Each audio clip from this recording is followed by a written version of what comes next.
prices are a little different from the menu. Might be a little more prices there, but yeah. Yeah, well, like if I change.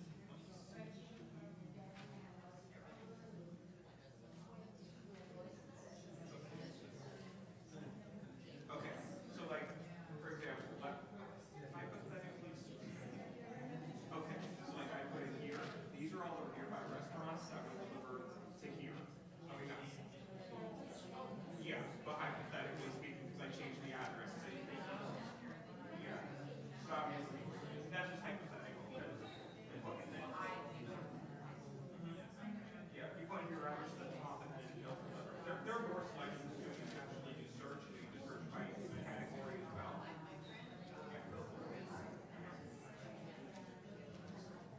Yeah.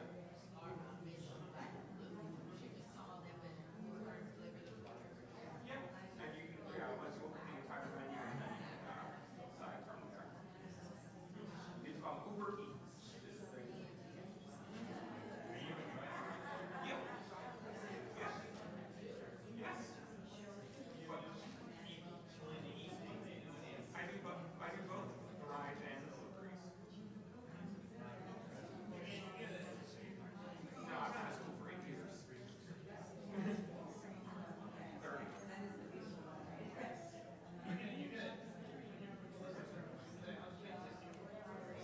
Sometimes they also they have tipping on the app. Because they have it via the app, so for rides or for deliveries, the rider or the customer they can go on the app and take it out and those rates with the driver.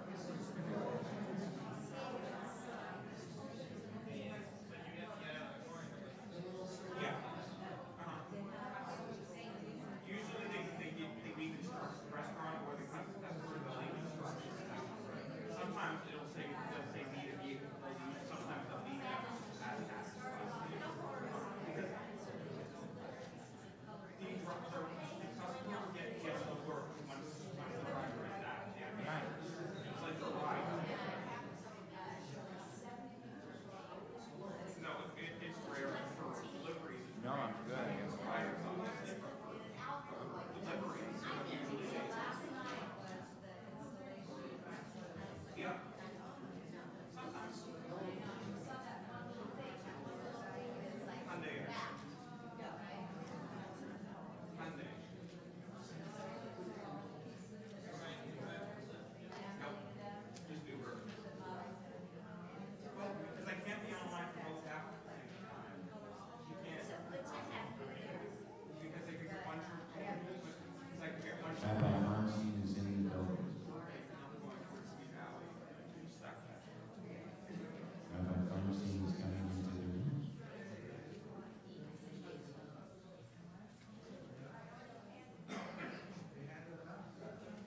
You guys have a chance to talk? Rabbi? Hello, Rabbi. I don't need more read. How are you? Great, Good. Hello, everyone. Good evening. Happy New Year. Everybody get one of these? Paper by Ashland? Yeah, people come late. I usually don't sit way up here because it's kind of impersonal, but that's all right. Whatever you want. It's really nice. Good. Good evening. How are you doing? Date night at Valley Beth Shalom. This is so cool. Oh, man. You told the kids you're coming to shul and you actually came to shul. That's very impressive. I told my kids I'm going to shul and went out and got margaritas sometime. Afterwards. Good. How the kids? The kids are well? Everybody's good? Yeah. How's everybody? Everybody okay? You get hit? Yeah. She hit you? The door decided that. Oh, you're right. You okay? Yeah. Wait. Yeah, you're right. All right, I hope you're okay. Good evening. Shana Tova. Happy New Year. How's everyone? Good. Pop, you doing okay? Good. Hillel, welcome back. It's wonderful. You guys want to come closer? You okay? All right. Look, good evening. So we have this is the last week of the Jewish year, right? Because at the end of this week, the Jewish year comes to an end. And on Sunday night begins the holiday of Rosh Hashanah. A couple of just technical announcements. If you are a member of Valley Beth Shalom, and you should be getting a an envelope in the mail, a very thick envelope with the tickets for the holidays and all the information, little packets of information. Did everybody get that? If you didn't get it, call the office in the morning. Okay, I'll do that. If you didn't get it, call the office in the morning and they'll send it to you, okay? Just be nice to the person you're talking to. They're dealing with about 10,000 tickets, and we want to make sure that everybody gets a place. If you're a member of another synagogue, have a wonderful holiday. Pray there. If you didn't get your tickets from their synagogue, you may want to call them and find out what happened. If you're not a member of a synagogue and would like to be here, we'd love to have you. Services each of the days of the holiday, and there's a variety of different kinds of prayer experiences, different kinds of services. It's the only time of the year that we issue tickets. And the reason we issue tickets for the service is mainly for security, so we know who's here. So all you need to do is call the synagogue in the morning and say, hey, I'd like to come to VBS for the holidays, and we'd love to have you. If you have hundreds of millions of dollars weighing down on your soul, we can liberate you. Yeah, we can liberate your soul. We can liberate you from that. So we'll ask you for a few bucks. If finances are tight and you're having a hard time, then don't worry about that. Just pay us what you pay Starbucks for coffee and come and join us. Please, if you want to come, we'd love to send you tickets. And really, seriously, if you can't afford it, we'll let you have tickets for free. But we just want to get you the tickets. If you please don't show up at the holiday without a ticket. Because of security concerns, we have a lot of police officers, and they tend to frown on people who just show up. You can show up any Shabbos, by the way, without a ticket, but just Yontif, it's kind of dicey because there's so many people coming. So please be very careful about that. In addition to Valley Beshalom, Beit Chuva has prayer services. Beit Chuva is a center for recovery and spiritual wholeness. And this year, high holidays are going to be held at Beit Chuva. At Beit Chuva, At Beit Chuva. which is 8831 Venice Boulevard, right? 8847. Next door. Next door. Next door, right. It's a wonderful place. It's a wonderful service. And if We you, also do pay what you can. And, Yeah. we want people to pray. right, Just like VBS. right. So please come and have a wonderful holiday in Shana Tova. Yeah, oh, by the way, if you're coming to VBS and you can possibly take Uber, there's a coupon that makes it almost free. Then you won't have to worry about the parking. Parking is a bit of a problem here because we don't have a lot of spaces. I want to start a Jewish philosophical ride service called Boober, right? So, anyway, Anyway, good evening, Shana Tova, Happy New Year. So the holiday begins this week, and the tradition is that we imagine that on this holiday, God opens up a great book, and in that book is listed every human being who is alive in the world, and every human being is judged. Every human being is judged. And judgment is not necessarily punitive. Judgment is a search for the truth. Who am I? And what have I done in my life? And what have I done this year? And how have I spent the gift of life? What have I invested my time and my life in? And we are encouraged by the tradition during this month of Elul, which is the last month of the year, and during the 10 days of the holiday season from Rosh Hashanah to Yom Kippur, to do a self-examination, a self-inventory, a self-study. What have I done with the time of my life? Where am I in my life? Where am I in the journey of my life? And inevitably, when one takes a really good look at your life, you discover successes and triumphs, many things that you're proud of, and many things you want to celebrate. And you discover mistakes, brokenness, projects that were never done, dreams that were never fulfilled. And sometimes worse, things that I shouldn't have done, acts of destruction, acts of self-destruction, acts of destruction of my family, acts of destruction of the world. And we are given an opportunity during these days to do Chuva. And the word Chuva comes from the Hebrew word lashuv, which means to turn yourself around, to return to a more authentic sense of the self, to return to a better way, to turn and to change. And it is the deepest conviction of the Jewish tradition that every one of us has the capacity to do tshuva. Every one of us has the capacity to do tshuva, which means every one of us has the capacity to look upon life and to say, that particular pattern of my behavior, that pattern of my attitudes, that pattern of my relationships is dysfunctional, it's destructive, it's sinful, it's wrong. And to say, I'm going to resolve this year to try to change that. And I want to talk about that a little bit tonight. Rabbi Borowitz is the director, is the rabbi of Beit Chuva, a center for people who are coming out of drug addiction and criminality and the brokenness of life. So the first question I want to ask you is a very earnest question, which is, does Chuva work? Can people, not very serious, do people really change?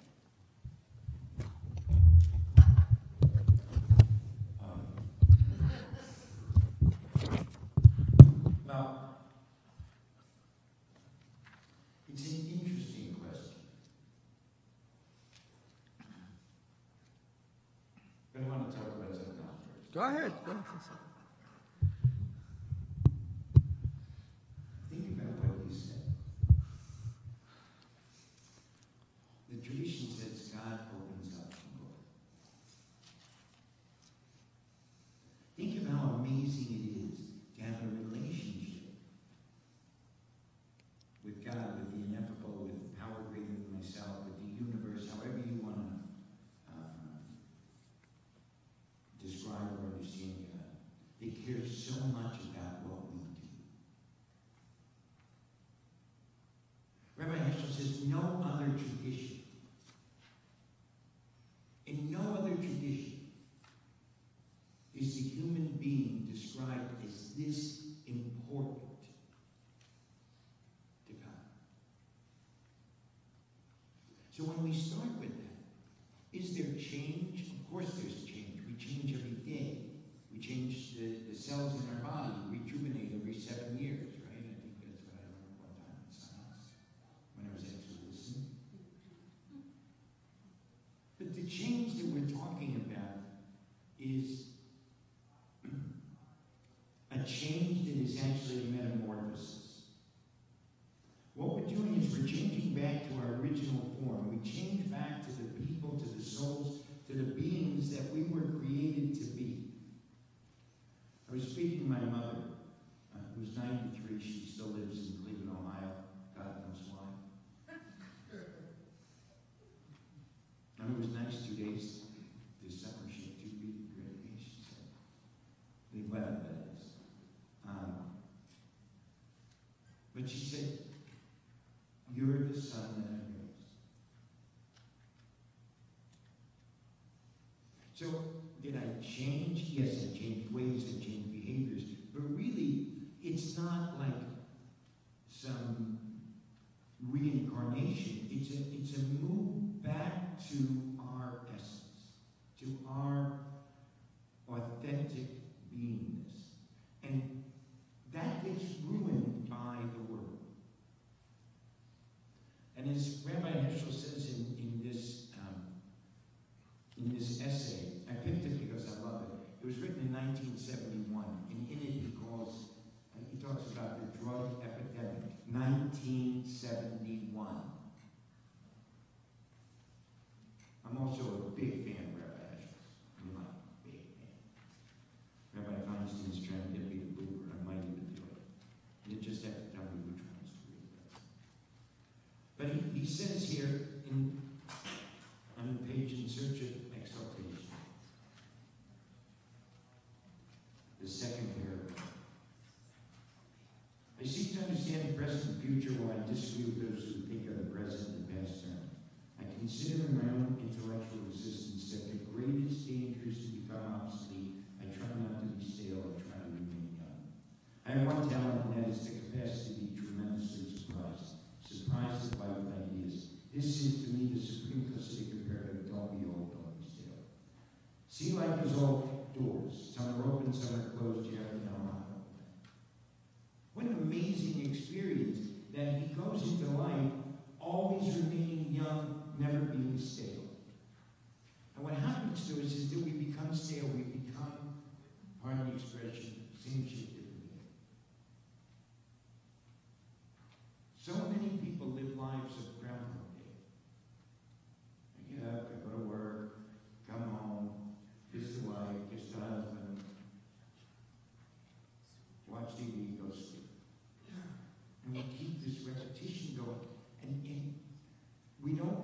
realize that our lives are such gifts. And I love what he says as he goes on. What is the key? Key is a song. I love this story. It was the case with the Jew in this Hasidic story who was suddenly taken by surprise. A Cossack comes in his house and says, I hear you're a cantor, sing me a song. The poor Jew does not understand Russian, but fortunately his wife does. He wants you to sing a negative song, she tells her. The Jew is frightened, but he still sings a negative. Not a sad song, but an honest one. And when he finishes, the Cossack beats him up. Why does he beat me? Asks his wife in bewilderment. She in turn asks the Cossack, who replies, he didn't like that negative, he wants another. The Jew sings another negative, and the Cossack doesn't like that one either. The Jew gets another. Rigo says he needs to change the wire. The problem is we're not Is it okay moving if he towards comes up unity and with does it? unity. What's wrong with it? It's fine. Yeah, whatever. We're constantly singing the same niggin that we sang years and years ago.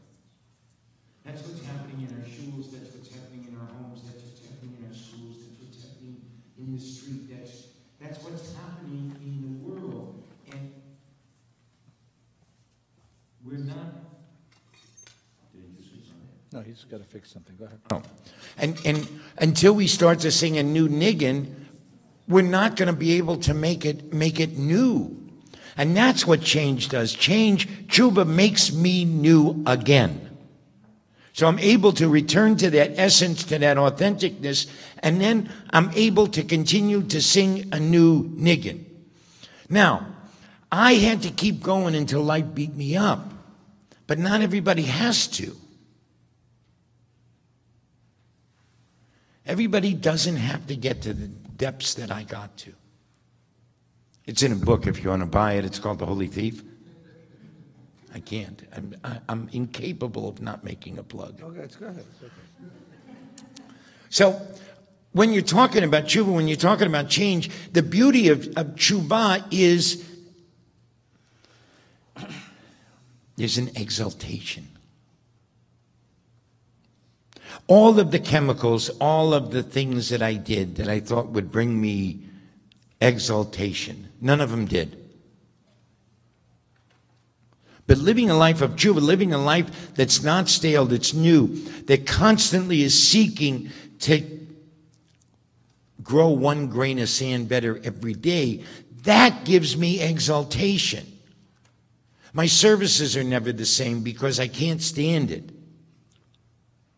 My counseling's never the same. My discussion with my rabbi is never the same. Except two things happen. He says something, winds me up, and I get bombastic. That's the only thing that's ever the same. Okay. So the kid comes to you, and you've counseled many, many young people who have been stuck in lives of drugs and stuck in lives of criminality. And the kid comes to you and says, Rabbi, I know that I'm sort of hitting bottom here, and I know that this isn't good for me, but I don't think that I can change. I don't think that I can change. What do you say to that young person? Well, the first thing I do is laugh. We all change. We change every minute. And I point out the changes to people, how we've changed our opinions, how we've changed our ideas. I know people who were Democrats in their youth and they're Republicans in their midlife. I know people who were Republicans in their youth and became Democrats in their midlife. We change. That's the whole thing. Because change is the only constant. So I talk to them about change. And I show them how they've changed. I show them how they went from a promising young person who had hopes, ideals, vision, and they changed into somebody who lost all hope, who can't see, and has become hard. So it's not the change, I can't change, it's I don't know what I'm going to change into and I'm afraid. And that's where the power of exaltation, the power of God, brings us to hope. It's not to beat ourselves up, because that's the other thing. When God opens the book, when we open the book on our lives, most of us judge ourselves harshly. as well as judging other people harshly. But God judges us with compassion and kindness. So shouldn't we be looking at ourselves in the same way? So it's like I lost 65 pounds in the last year. Non-Jews that know me, they say, you look great. How'd you do it? Jews look at me and they say, are you sick? Did you ever notice that?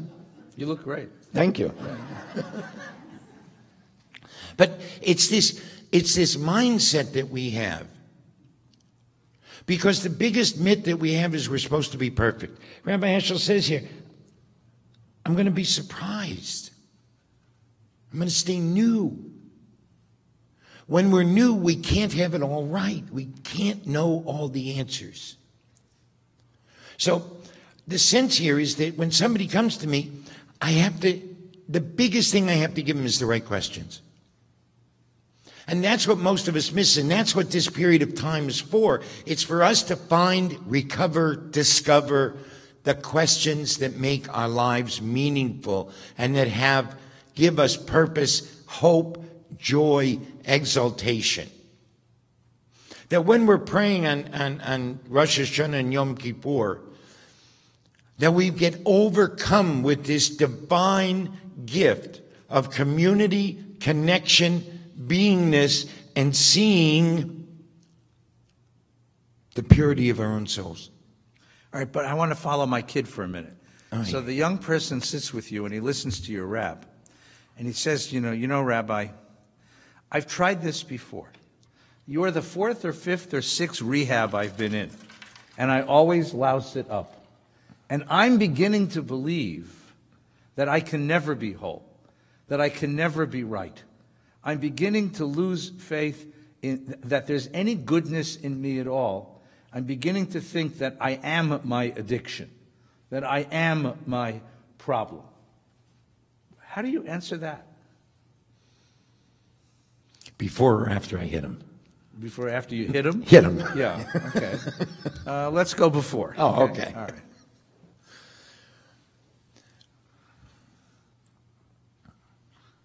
That's most of what we deal with. We're the last house on the block. By the time they come to us, they got no money, no nothing. Insurance ran out, everything.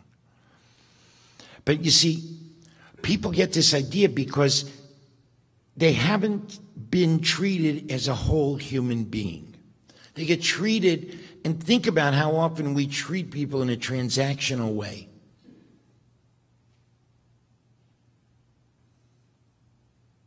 We treat people, and in the recovery has become a business, which I'm very against, because now it's, okay, how much money can I get for this bed? But what we do and what I do is I look at the whole person and say, it's going to take time. So you can't expect instant gratification and instant change. Change is incremental.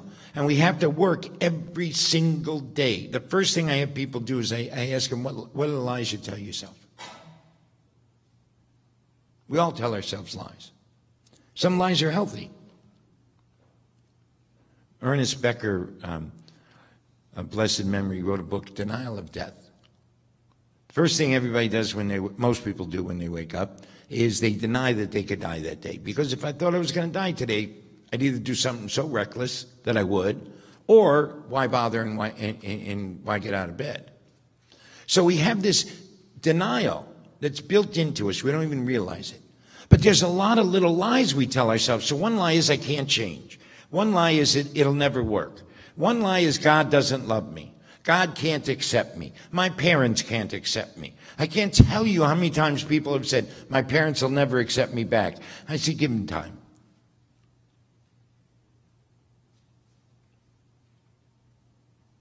And slowly, slowly, slowly, it says it, Moses says it in Deuteronomy, don't try and take everything all at once, because they'll be like wild beasts. So you have to do little by little. And that's the problem. See, the problem Rabbi Feinstein and Valley Beth Shalom people, is that we're trying to get it all done. Everything is technology. Let's do it quicker and faster and this and that. I mean, I'm as addicted to my phone as anybody else is. This is not like I'm some hacham here. But you know what I do every night? I put my phone down, and as soon as I get home, I put it down in another room. I don't want to call. If somebody needs me, they'll call me on my home phone. I actually have a conversation with my wife over dinner, over breakfast. Years ago, when we were married, we were told, take 5 to 10 minutes just hanging out in the morning and the evening, and we do.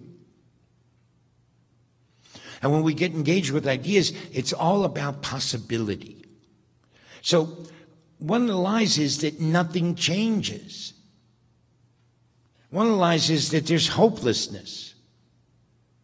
And that's the greatest problem that we have today, is chaos and hopelessness. All of our tradition is about hope, joy, exaltation, and managing the chaos. Not getting rid of it, but managing it. Because from chaos comes creation. You know that, right? It says it's geschrieben in the Torah. Mm-hmm. So, what happens? So I'm like Rabbi Heschel. When the young man says, and he keeps giving me excuses and everything else, I keep coming back. I keep writing new language for him. I keep at it because he's a soul that is desperately important. To quote my rabbi, each one of us is a word of Torah, and whenever one of us is missing, it's like a word of Torah is missing in the Torah's pasul. It's not useful. It's not usable. So as I keep going and going and going, I want to make sure that I'm always coming up like that Jew with a new niggin. And that's what we have the opportunity to do. In fact, I would say that that's what this period of time it mandates to us, is that we come up with a new niggin. We come up with a niggin that is this year's hope, this year's goal, this year's vision. And that we do it in a really serious way. We stop being hopeless. We stop saying, another year, made it through, okay. Oh shit. You said one time, the most important day is Yom Kippur. See, I remember what you say. I don't know if you know that. You remember saying that? No, but go ahead. The day after Yom Kippur is the most important day. That's the day. Yeah, Right. The day after. I'm sorry. Right. Because if Yom Kippur changed me, then the day after I'm new and I have something else to do and I have hope. Right.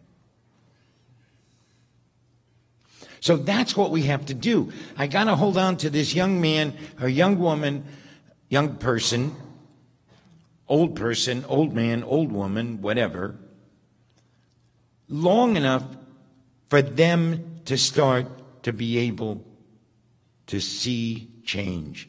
So one of the things we tell everybody when we welcome them in at Shabbos is, hold on. It's a wild ride. Life's a wild ride. But this time of year gives us this great big push. It says, okay, 5779 is starting on the 1st of Tishrei. September 8th, right? Sunday night. 9th. I knew it was one of those two. Sunday night. Sunday night. And then we finally get into 5779, the 19th of September at sundown. We have these 10 days that there's a time that's no time. Time for us to really get together, get ourselves together, say, okay, here's where I'm going this year. Yes, I have to make amends, but I have to also make amends to myself. We did a whole thing on self-forgiveness because I have to forgive myself for all of the dreams, all of the things that I wanted to do, that I started to do, all of these things, all the mistakes I made. I did the best I could. Even the drug addict, the alcoholic, the gambler, whatever. They do the best they can in that moment. And until we accept that and we help them see that and we forgive them and they forgive themselves for the results and understand that given all the circumstances, this is the best I could do, nothing changes. It's an amazing thing to forgive somebody. It's even more amazing to forgive yourself, because this way, when you ask for forgiveness, you mean it more. And when you give somebody forgiveness, it's more powerful and more palpable. So there's many of us that have, nobody here has been perfect this year. I absolutely know that. But we think we're supposed to. That's the Greeks. We're Jews. Greeks thought you could be perfect. Jews, never. Hell, the rabbis couldn't even agree on what a verse of Torah meant. This one said this one said that. They argued about this, they argued about that. But we're looking for homogeneous, and there is none. That's not Jewish. Jewish is to wrestle with the text, wrestle with our souls, wrestle with God. Yisrael, wrestle with each other. Yet we get afraid to do that. But in that wrestling, when Rabbi Feinstein and I are arguing about a piece of text, there is absolute exaltation, sparks. It's like, boom, the greatest fireworks display you ever saw. Because neither one of us are arguing to be right, we're arguing to learn. When my wife and I have an argument, I know she's always right. However, there are times when we argue. We're arguing for the sake of learning. How do we make this thing better? And it's really difficult to keep the need to win out of my life. Because here's the truth, I already won. You already won. You're sitting here. You have relationships. You have homes. You have places to live. You have enough food to eat. That's winning. You have a community.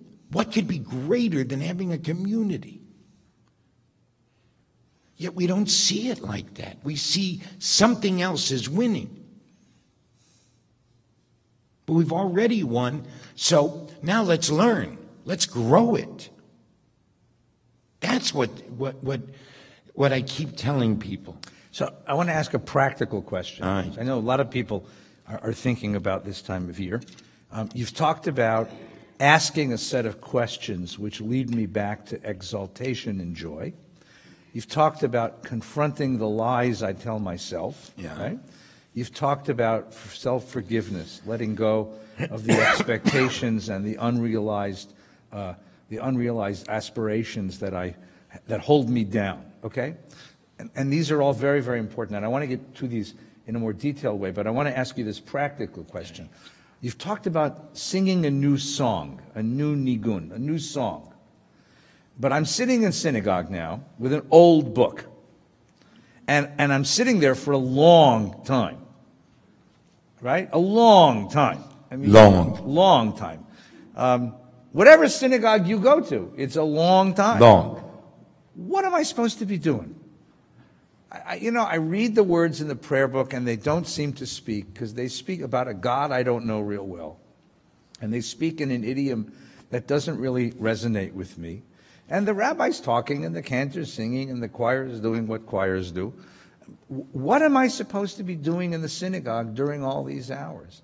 What should I be doing? What are the questions? Here. No, that's all right. I'm okay. I'm okay. Here you go. I'm getting a little Yeah, I can see that. schwitzed up because you're getting me aggravated. I know. Just give me some napkins and a fire hose, okay? The fire extinguisher would be fine. What am I supposed to be doing during all those hours of synagogue? I could sleep, I could dream, I could read a novel, but there has to be something. Thank you. I'm missing something. What makes those moments productive? Pardon me for a moment.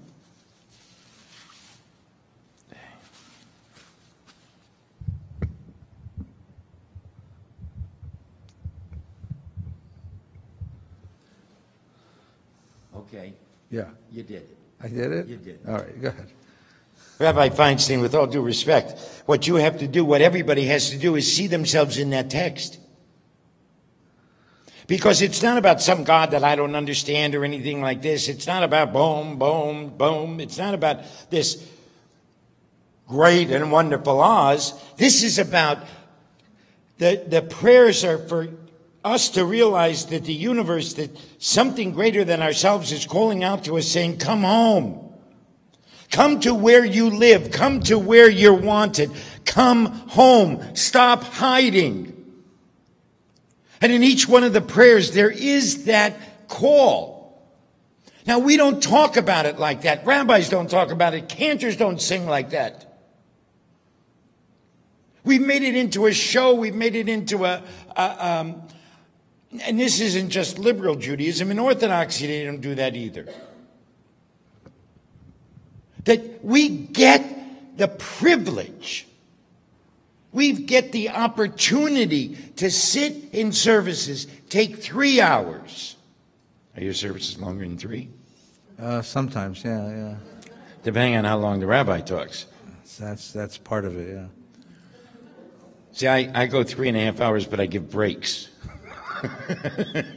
They'd walk out anyway, so I just make it official. My people are stronger. They don't need breaks. You know, so. Right, they sleep. That's true. But you see, the whole thing is that in every prayer, if you don't see yourself in a prayer, you're hiding from you. So what I'm doing in that prayer book, and I do this, by the way, because I get bored with listening to all the music sometimes. I'm looking at the prayer and I'm seeing, where am I? Well, there's one prayer that just grabs me. Let them do all the prayers. I got this. The purpose of the service is to get 30 seconds in the throne room with God. I learned that from Rabbi Dr. Abraham Twersky. So this whole sense is that in this service, in this time, we take this time, we cut out this time from our lives, and we say, you know what? I'm just going to hang out with the Kodesh Baruch Hu. I'm going to hang out with my family. Even if it's looking at a prayer and looking at the person next to you and seeing them new, that's already change. Because I can't see you like I saw you 25 years ago when we started studying. I can't see you like I saw you 28 years ago when we met at Camp Ramah. I have to see you new right now.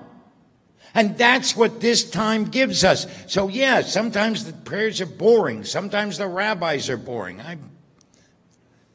Not this rabbi. No rabbi at Valley Beth Shalom, you understand. Nor at Beit Chuva is boring. But they could be. And we're not going to please you, nor should we. Because there is no pleasing of somebody. We have to get you going, get you into the prayer and get you to say, where am I? God calls out Ayeka. That's the first call to Adam. Adam's answer is, I'm hiding. Every year, we have the opportunity to do Chuva for Adam and say, we're not going to hide. We're right here. That's what the service is about. That's what we have to do in services. And we have to invite the people to do it. Hang out in the prayer. You like to Ve'afta? Stay there for 2 hours. Do you love yourself as much as you're supposed to love God?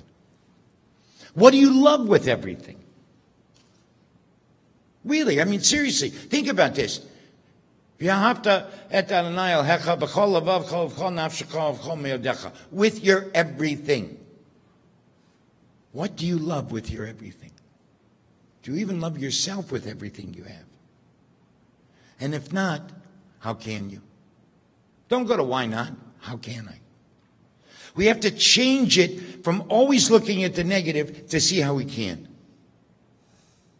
That's what this service is about. That's what this time of year is about. It's to get us started with how can we? What do you think of that? Pretty good. Oh, not bad, right? What, did you guys like it? Okay. Good.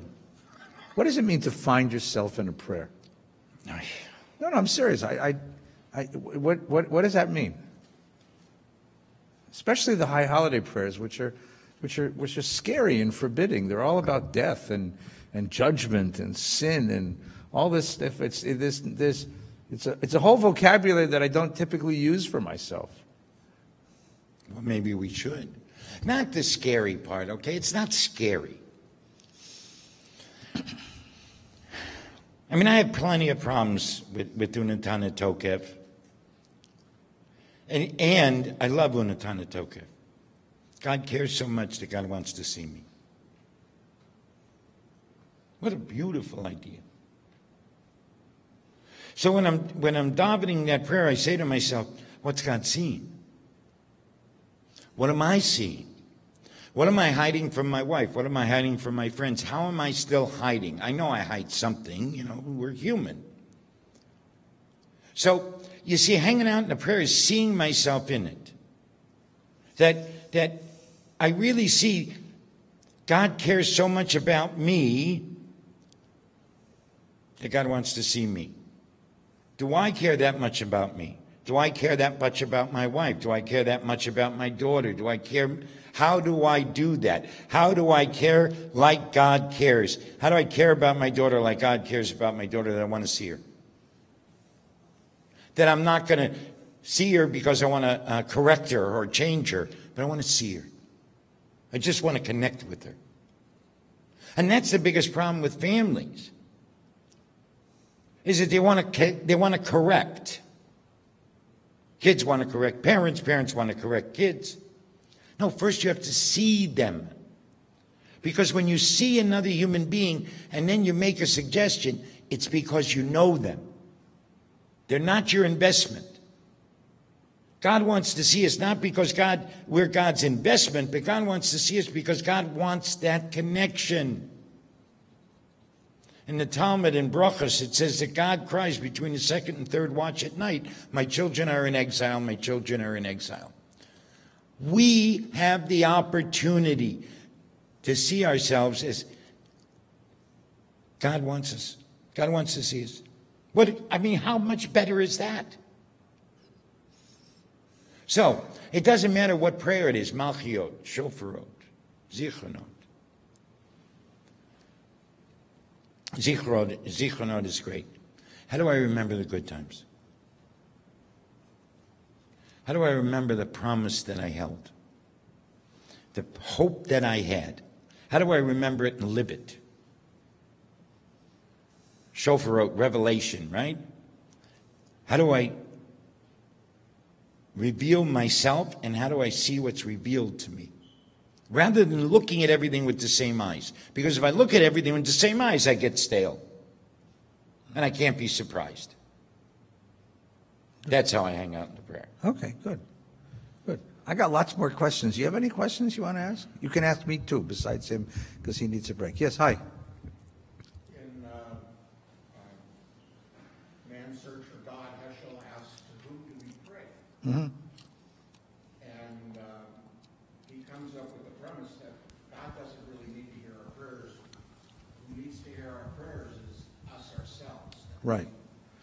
We pray to ourselves for what God wants for us, as Rabbi Borovitz said, to bring out the best. And it's very personal, and at the same time, it's very communal because it's done all of us together. Right.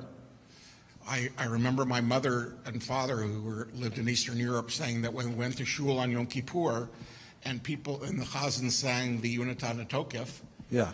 it became so real to them, who will die by the sword and who by earthquake. People fainted. Yeah. They trembled. Right. Because this was not Right. something abstract. This was the essence of their lives. And Right. I think that's what I try to recapture Good. when I daven Yeah. my prayer. So my teacher, Rabbi Schulweis, would put it slightly differently than that. He would say, it's not that you're talking to yourself. It's not some kind of self-talk. It's that the most accessible portal to get to God is within you. You're created in the image of God, and there is a transcendent element to your own soul. So you're praying to the God within, which means I'm trying to locate that transcendent part of myself. Because what I'm trying to do, as Rabbi Borowitz tried to describe, is I'm trying to do something which is very interesting. I have the actual self, and I have a sense of my ideal self. And I'm trying to lift my actual self toward my ideal self. Well, what self is it that's trying to make that move? It's the power of transcendence within me, the power of growth, the power of aspiration, the power of reaching. That Rabbi Schulweis would say is the God within. That's the God within. And that's what you're trying to locate in prayer.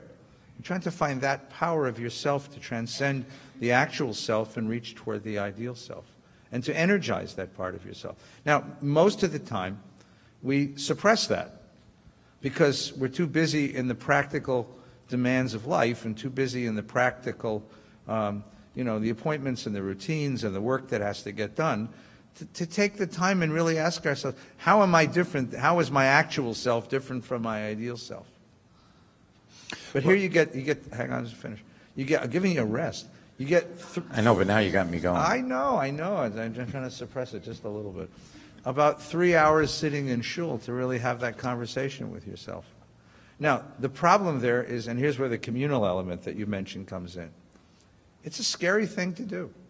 Because when I compare the actual self to the ideal self, I sometimes realize how far away I've gone. Just how far I am. Right? I mean, I love my wife dearly, but sometimes I'm a really bad husband.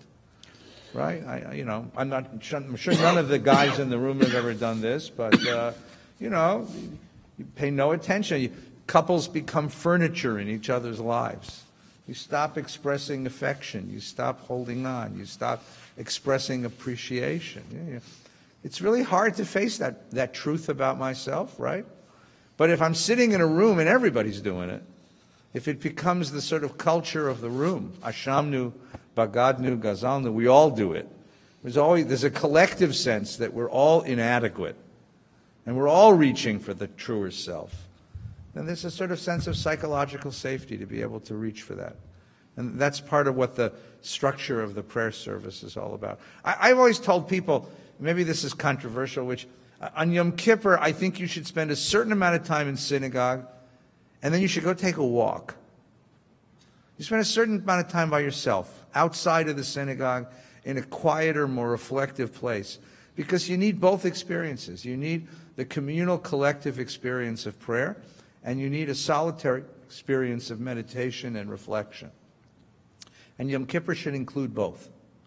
Right? The teenage kid who tells me, services are boring, I'm going to the beach, I'll always say to him, good, if God is at the beach, go to the beach. I mean, by all means, but don't go surfing. Right? Do yontif. So find that place where you can go during the course of Yom Kippur to really have that long talk with yourself. That's part of. So the collective experience is part of it, but the solitary experience is equally part of it. Go ahead. What are you going to say? I forgot, but I'm going to pick up. I think that one of the things that's important, especially when you're talking about Yom Kippur, is to stop treating it like a day like death. A day what? A day like death. Yeah. Yom Kippur is a wedding.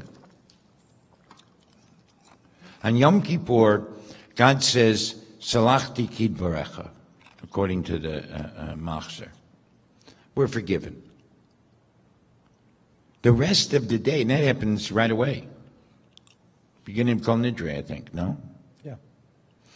The rest of the 24 hours, 25 hours, is about how are we going to renew the vows with God, with ourselves, with our community, with our family.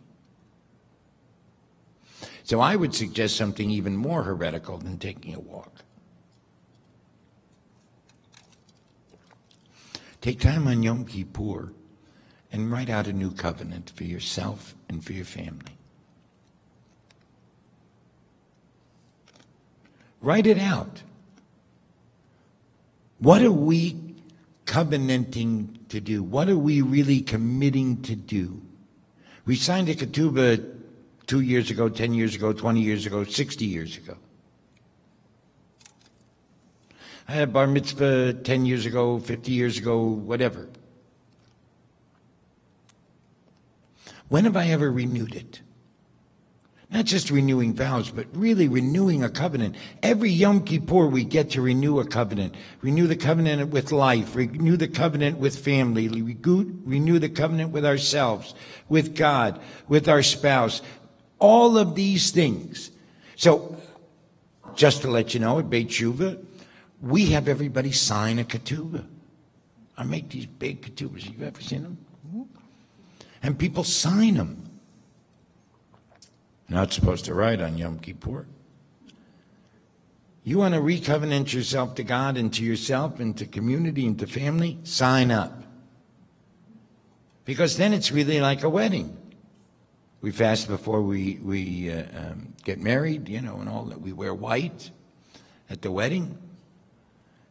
So let's make it something that has relevance for us. Because in the prayer book, there is relevance. How we use that relevance is what's important. When we only see it as, oh, I'm doing the same prayers as Shamnu B'Gadnu Gazanu. It's a bracha levatala. It's an invalid prayer. But when we do it and we say, okay, here's how I'm going to renew it. The other thing we do is we go from the, shall we say, the guilty, or the naming of how we've erred. In Musaf, we switched to the positive that Rav Kook gave. So, Kol Nidre in Shachris, we do Shamnu B'Gadnu, and then Musaf and Nila, we do we've loved, we've been this, we've been that, all the good things. Because if you don't have both, then you have a skewed vision. And that's part of the problem. The problem is we get a skewed vision because we focus on negative. Now, it's true that positivity is ephemeral. Evaporates quickly. Negativity is like a barnacle. It just clings on to us. But if we will make the effort to see it as new, we have that ability, we have that opportunity. The prayer, the days, they give it to us, and yet we get stuck in doing it the way it's always been done. Boring. Because you see, you're not the same person you were last year, or 2 years ago, or 10 years ago, or 20 years ago, or how many ever years you've been doing this. You're a different human being. So how can you do it the same way? Tradition. The tradition is change. When you look at the Torah and then you look at the rabbis, that's a huge change. When you look at the rabbis and you look at the commentators and on and on and on and on, it's always changing. That's the beauty of Judaism, is we're dynamic. We're not stale. We're not stuck. So let's not be stuck. Yes, ma'am. Wait, hang on. We have a microphone because this is being broadcast all over the world. You know, so everybody all over the world is watching you. Yeah, I think The that Dalai Lama, the Pope, they're all watching. Go ahead. I'll try to say this in an articulate way so it makes sense. And I'll speak personally. That for me, it takes a great deal of courage to try to change because there's always the opportunity to fail. And for me, and this is relatively new revelation, it's not something that I did many years ago, making a commitment to make a change that is going to have a positive effect on another person is a huge risk. And when you connect with whatever you connect with in temple or walking in a garden or whatever, you gain that courage and you take one step at a time and you take the risk of failing. But it is so exciting, so illuminating, so spiritually enlightening when you are successful, even at making a small change, because change is elastic. And we were talking about, you asked about whether people can change, and we were talking about addiction. We all suffer from the chance of recidivating. It may not be to alcohol or drugs, but it can certainly be to behavior. Well, sure. I mean, Weight Watchers is famous for, and every diet, gyms. The gyms make more money in January than they make any other time of the year. Right? New Year's resolutions. I agree. Thank you. See, I would only push one point with you. I think failing is wonderful. Because when I fail, I learn. When things go right, we spend less time analyzing things. Most people. When things don't go right, we look at everything. So I call it failing forward. Because if I learn, I'm already ahead. So the risk you're talking about is really, I don't see it as a risk. I see it as a have to. I have to push forward. If this doesn't work, I got to take a look and say, okay, where do I got to get back to, and how do I not make the same mistake twice? That's the whole thing. Trust me, I'll make another mistake. I won't make the same one twice. So I agree, it takes great courage, and yet I feel that we're compelled to do it. I feel the pull to always make it one grain of sand better. I mean, look, 2 weeks ago, I think it was, we read, you can't hate the Egyptians. They enslaved us. But Torah tells us we can't hate them because we were a stranger in their land. So when you think of all the people that have taken us in, all the lands that have taken us in, no matter what happened, all the people we've connected with, even if we've lost touch with them, even if they've hurt us later, there's a degree of gratitude that we have to have. And that's the piece that propels us. Living a life of gratitude. I'm grateful for even my own service. Truth is, I don't want yours. God bless you. You know how to handle yours. I know how to handle mine. So this whole sense of how do we move it forward and looking at moving things forward. One of the ways I have to move things forward is I have to make amends. I have to do Chuva for what I've done wrong, for people I've harmed. And I have to see what's the impact of my harm on them. When I don't pay attention to my wife, I do the same thing. The famous one is, did you take care of course, dear. Nope. And then I run to catch up. And she said, why didn't you just tell me? I said, I didn't want to upset you. She says, this upsets me. I mean, we have this at least once or twice a year we have this. I don't know. You probably don't have that. No, but I think every couple has a fight you've had so many times that you don't even have to have it anymore. You see it coming and you just say, okay, let's just move on.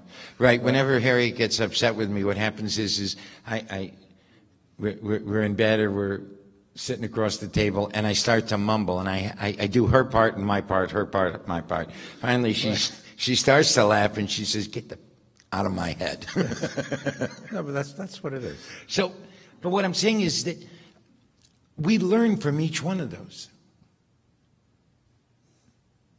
So it's not about perfection. It's about how am I learning? And every year I take a look at what did I learn? So I know the impact when I ignore Harriet is I make her feel disconnected. Because I disconnect from her. And when you're disconnected from your soulmate, even for a second, there's that loneliness that sets in. So the deal is, I have to stay present. When I'm not, I tell her, listen, I'm not present. That's what I do now. I'm vegging out. So she doesn't have an expectation of it. So you see, the thing here is that in this service, in this time, we have a great gift. I can't say it enough. It's a gift to be able to say, I'm moving forward. And when Yom Kippur becomes a day like a wedding, and I'm going to have a new covenant with God, or renew my covenant with God, renew my covenant with my wife. Another thing that we do that I think is really important on Yom Kippur is to take time to be grateful. We have a gratitude meeting that gets 200-300 people there. When everybody else goes home to shluff, we have gratitude. But think about this. Turning to your significant other, your kids, your parents, whatever, friends, and just starting to talk about what you're grateful for that they do for you, that they bring you, the joy, the gifts, whatever it is. You want to talk about getting raised up by a day? It takes the fear out. Because that's the other thing, okay? The machzor you said is fearful or trembling, whatever. We're doing it together. So when we're together in a community, the fear keeps lessening because as a community we're stronger. As a couple we're stronger. As a family we're stronger. So we could focus on the negativity, we could focus on the boredom, we could focus on the length, we could also focus on the gratitude, on the ability to recovenant. We can focus on how we're going to move forward, what we're going to do differently this year. How are we going to make our lives better and thereby making the lives of other people around us better? Why not take the holidays and use it as a plan? This is the plan you're going to make. You're architects of your lives and you're architects of our year. And we're now going to sit down. We're going to take this time. We're going to plan out our year. What an amazing idea. And you do it as a couple. You do it as a family. You do it as a friends. You do it as a community. And all of a sudden, everybody's voice, it becomes a cacophony, and that everybody's voice comes together in this beautiful chant, this beautiful prayer, this beautiful praise, this beautiful song. Then, how bad is it? Taking all that time, taking 4 days, 5 days, just to sing. No matter how off-key you are. I'm very off-key. Not so off-key. Who else has a question? Thank you, please. Effie.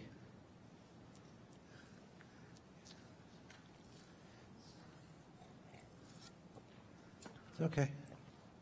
There you go. Salachti kidvarecha doesn't mean anything. What's absent from the machzor is ha'im salachta kidvarecha. Yeah. Did you forgive after all this prayer? Yeah. Because the prayer itself is not that important. My wife says, why do I have to do the al-chet? I didn't do those things.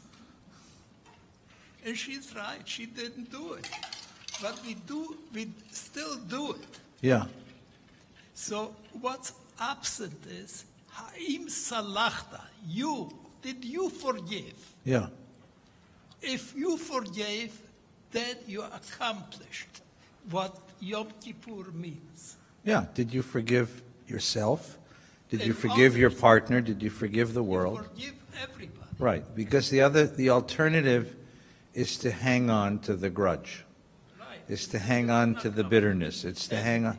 Because when I read Salach B'Kid Barecha, doesn't mean that tomorrow morning I'll be at Shacharit and be very devoted.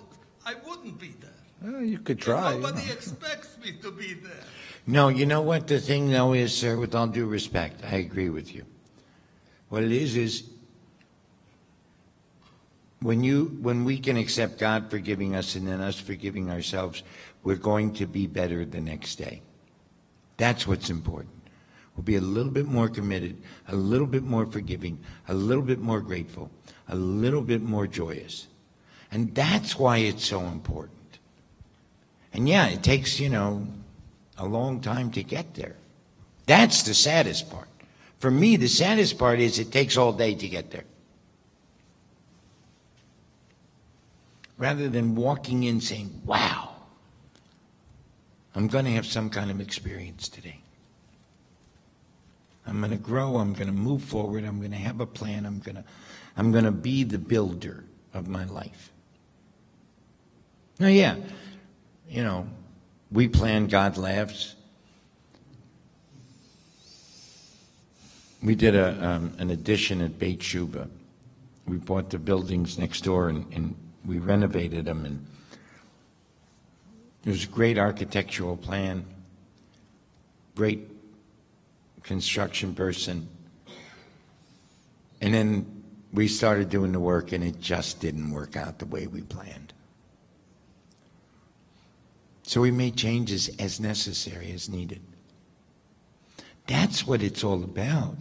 It's not about setting it in stone. It's about having it so that we have the map, the route that we're going to take. Sometimes we have to take a detour, okay, but we know where we're going to come back to. So I'm saying, look at the time, look at holidays, is the High Holy Days as this amazing time to plan my life, to plan my year, to recovenant, to recommit. I never thought of it that way. I think it's a nice idea. Who has the mic? Who has the next question? This is your big chance. 2 rabbis, no waiting. Right? Yep. It's free for the next 10 minutes. After this, it becomes a very expensive proposition. Yes, please. Here, over here. Over here. Over here. Over here. Thank you. Where? Right here. Good. Thank you. That's okay. It's on. Yeah. Okay. Good. Hi. So if you were going to experience the holidays for the first time, what's the best preparation you can do? Oh, that's a great question. What would you say? Even if not for the first time, what's the best preparation for the holidays? I always think the best preparation is to write down what I did well and what I didn't do well. 2 separate sheets of paper. And then look at who is impacted. It's basically 5 columns, I think. Yeah. What I did well or what I didn't do well. Second column is who is impacted. Third column is how they were impacted. Fourth column is what did I learn, and the fifth column is how am I going to ask for forgiveness, and what am I going to do to change? We do that every week at Beit Chuva, just so you know. All the residents do it every week. And I've been doing it for years. And what it does is it just gives me a great look. And I always have to have a way to forgive myself. Because anything I do well or do not so well, I've impacted me too. And that's a big thing, okay? You can't leave yourself out. So that's my best preparation. Because then I have the beginning of the plan. And I sit with my wife and we make more plans. I'm sitting with them. Actually, we're doing something interesting. I'm sitting with the board people and we're making more plans. Which is crazy. Because it's like, okay, we live this every day. So for me, this is like falling off a log. And each day it's fresh and each time it's new. That's the other thing is to look fresh. Abraham is told, lift up your eyes and see. That makes no sense. There's a prayer after the Birkot Shachar that says, thank you, God, for removing sleep from my eyes, slumber from my eyelids. Doesn't make sense to have it there. But throughout our tradition, we have these things. Keep seeing things new. So I see my wife every day, and I see her new. I notice when she gets her haircut. I notice when she's wearing a new outfit. I notice all these things. If she puts something together differently, I notice it because I have to see her new. And I have to see the people in front of me new. So that young man that you're talking about, I have to see him new every time. I have to see you new. And that's what gives us this amazing ability to change. That's what gives us this hope. That's what gives me absolute exaltation. I am so excited. Yom Kippur at Nila, when everybody's dragging, I'm bouncing up and down. I'm so energized I could go for another 2-3 hours. Meshug. But the exaltation, the recovenanting. I go to my wife every year and I say, we're in for another year. She said, let's do it, baby. Just that energy is so powerful. So it's preparing myself to not be stale. I think that's the greatest preparation we can do, to say, I'm going to see this new, I'm going to have a new experience. Yeah, it's the same rabbi, same chazan, same choir, same music director. I'm new. Therefore, that changes everything else. That's how I would do it. I do something a little bit different. Really? I've recommended many years that if you have the time and the energy, sit down and write a letter to the people that matter most to you in the world. If you have family, friends, and put in that letter what life has taught you. Kind of an odd question, but this is an odd time of year. So ask yourself, what did you learn from growing up in the home of your parents? What did you learn from the years of schooling you attended? What did you learn from the world of work and business? If you've ever been in a relationship, what did you learn from that relationship, from marriage, from children, grandchildren if you're blessed? What have you learned from the tragedies that you've encountered, the failures you've encountered in life? What have you learned from burying loved ones or saying goodbye to friends? What has life taught you?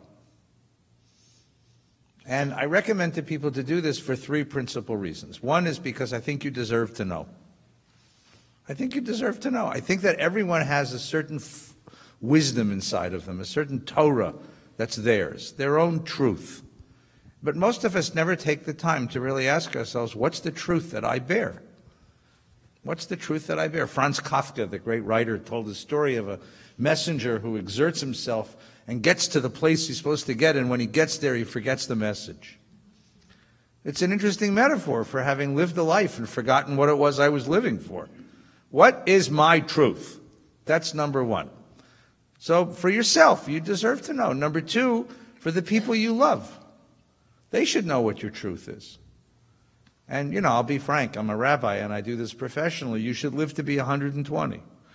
But on the day that you check out of this world, wouldn't it be a gift to the people you love to have your words about the truth and meaning of your life, instead of having to guess what the words are? So that's a gift to the people you love. And the third reason you do this is because I think this will give you a doorway into understanding what we mean by sacred text, what we Jews mean by all these books that we collect, Torah and prayer books and Megillah and Haggadah. All of these holy books, I think, are the collected letters of our ancestors. They lived and they worked and they lived, struggled and they died and they celebrated and they left us their wisdom. They left us their wisdom. Here's what the one thing you need to know about life. But they wrote their wisdom in an idiom which is hard for us to penetrate because it's either in a different language or a different idiom, a different way of expressing. So we have to translate them back. But if you know that what you're holding in your hand is a gift of your ancestors, of their collective wisdom, then you read each of those prayers in a very different way. One of my ancestors lived and worked and struggled and suffered and celebrated and sang and danced. And before he died or she died, they left me this word about how I might live my life. So now I open the prayer book and I'm looking for that wisdom. What did he try to tell me? What is it really trying to say to me? How is it trying to shape my existence? So I think that's a good exercise. And once you finish it, if you finish it, I mean, you read it over and it'll be you. You'll say it's me. Put it someplace or give it to the people you love, and then every year you come back and revisit it. Add a little bit. Rabbi Borowitz says something has to be new this year. So the question is, if I wrote the letter last year, would the letter I write this year be any different than the one I wrote last year? Have I learned something new this year? And do you do this? What? I do. I actually sit down and write some stuff for my kids. Have an amendment each year? Yeah, a codicil, an extra little shtickleach, Sometimes I have to go back and rewrite because the stuff that happened to me this year makes me see 10 years ago differently.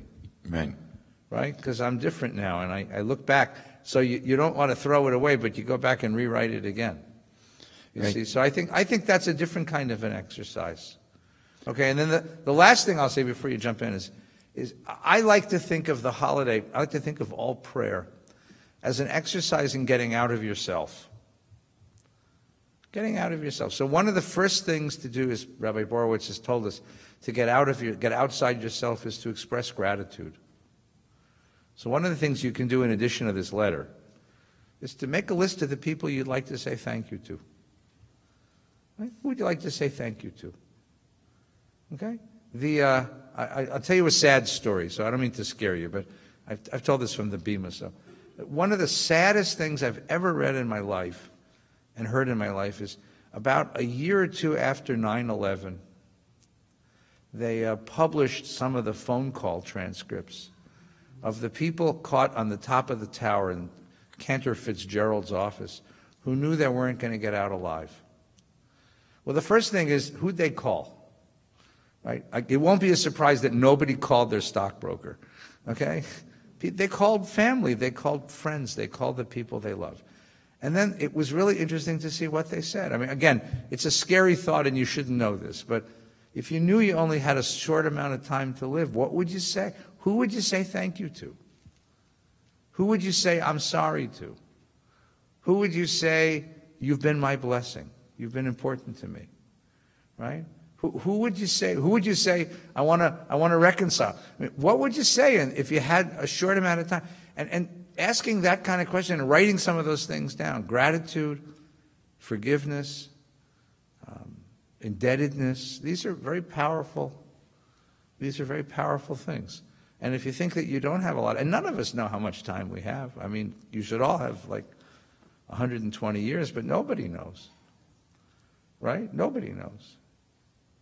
And I think it's a really good exercise, a use of the holiday to sit down and say, all right, what have I learned from life? That's one thing. And the other thing is, who do I want to communicate these very critical ideas to? My thanks, my forgiveness, my apologies, my indebtedness to people. Who do I want to express these things to? I think that's another exercise that you can do, which is very, very powerful. And it'll make you cry. It'll make you cry. The tradition says you're supposed to call the people you've hurt. I don't know if you've ever done this, by the way. If you ever had to call and apologize to somebody, and they're usually not really pleasant about it. I don't know if you know this. It's sort of not like calling American Airlines, because if you hurt that person and then you have to go to them, first of all, it means acknowledging that I'm the kind of person that could do something like that. And second of all, it means confronting that person and seeing the anger in their eyes and the disappointment in their eyes. And if by any chance you break through at that moment, there is a great sense of joy and a great sense of wholeness. But it's a very, very uncomfortable thing to have to do. Well, but at least the letter and the thank yous, I think, are really important.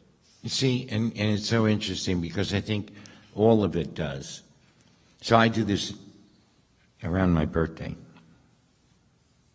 For Rosh Hashanah, Yom Kippur, I do the inventory part of it, which has many of the same elements. But I write my life lessons for my daughter. Really is who I write them for around my birthday every year. And my experience has been that when I've gone and called somebody or met them and told them I was sorry and told them that I realized what I did, they were so relieved. I can't actually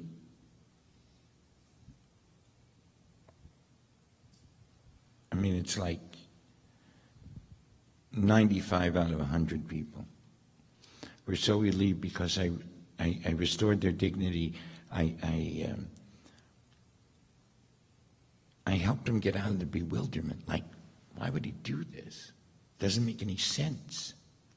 We've all felt that, right? Somebody does something to hurt us, or it doesn't make sense. So when I go back, I'm restoring their dignity, and I'm helping them out of their bewilderment. My mother was always, what did I do? What did I do wrong? I said, Ma, you didn't do anything wrong. You were right. And at that moment, oh.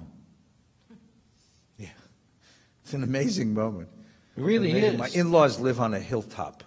They have a little money. They live on a hilltop. And up until 3 years ago, there was no stop sign. So when you pulled out of their driveway, you took your life in your hands.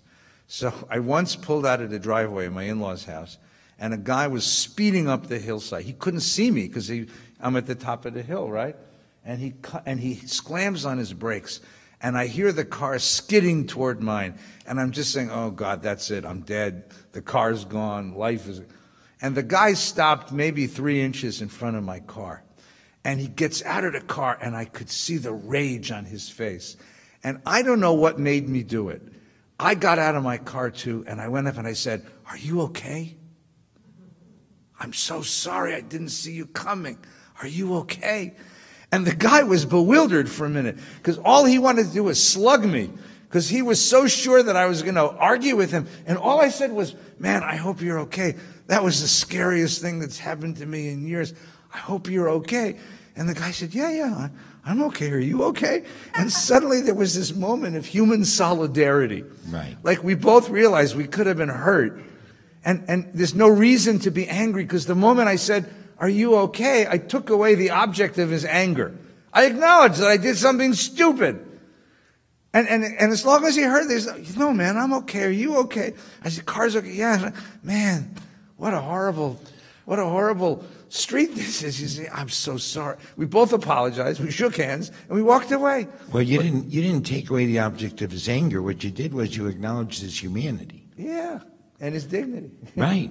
Because usually, I would get out of the car and say, yes, right. Why were you speeding? That's what he expected, right.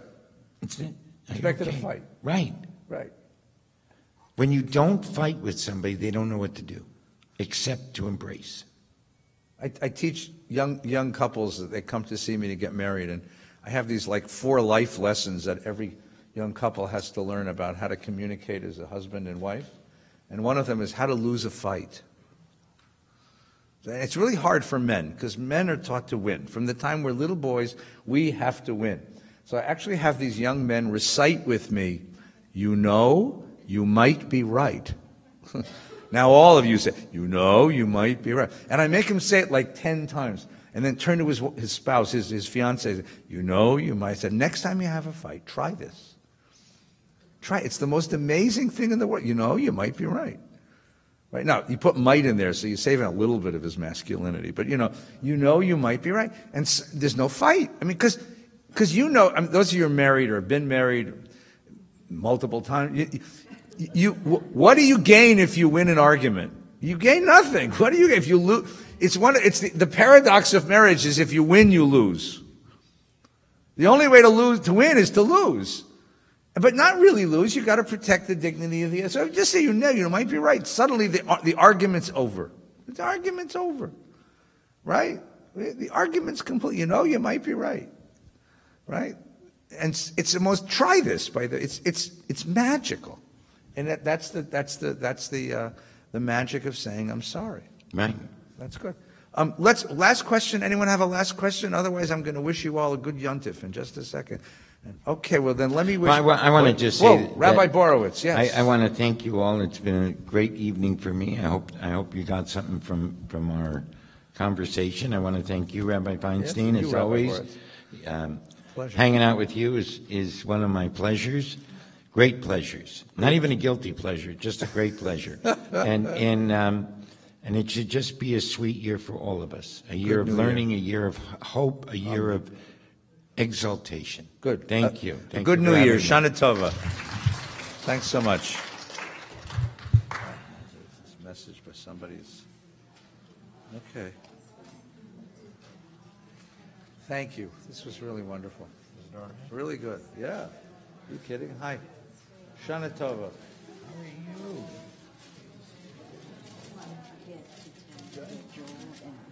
I called him. I talked to both of them today. Did you? I talked to them. Yeah, he was. Are we on Friday or no? Yeah. If I finish the sermon tonight, for sure. But even if I don't, I'll bring it to you. You'll tell me how it is. I have to work on it tonight. I'm almost done. I got 2 more paragraphs, and I'm done.